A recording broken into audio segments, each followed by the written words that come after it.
બોલિવૂડના સંગીતકાર ઇસ્માઇલ દરબાર હાલ મુંબઈ રહે છે, ત્યારે તેમની દીકરી અને જમાઈ 3 દિવસ રોકડ રૂપિયા 35 લાખ ભરેલી બેગ લઈને સુરતના ઘરે આવ્યા હતા. તે દરમિયાન પરત મુંબઈ જવાનું હોવાથી બેગમાંથી રકમ ગાયબ હોવાનું જણાતા પોલીસને જાણ કરી હતી. સમગ્ર બનાવ અંગે અડવા અને ડીસીબી પોલીસે તપાસ હાથ ધરી છે.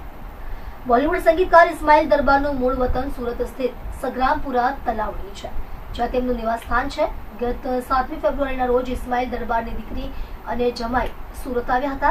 જૂની કારની લેવેચનો ધંધો કરતા જમાઈ મુંબઈથી 35 લાખની રકમ ભરેલી બેગ સાથે પહોંચ્યા હતા. બીજી તરફ મુંબઈ જવા રવાના થઈ રહ્યા હતા. એ સમયે રોકડ ભરેલી બેગમાં તપાસ કરતા રોકડ મળી આવી ન હતી. લાખો રૂપિયાની ચોરીના બનાવ અંગે પોલીસે ગંભીરતા દાખવીને તપાસ હાથ ધરી છે. ઇસ્માઇલ દરબારના દીકરી અને જમાઈને બોલાવ્યા હતા. સીસીટીવીના આધારે પણ તપાસ હાથ ધરી હતી, જેમાં સમગ્ર બનાવ અંગે શંકાસ્પદ જણાયું હતું. ઇસ્માઇલ દરબારના પરિવારજોને ફરિયાદ કરવાનું હાલ ટાળ્યું છે.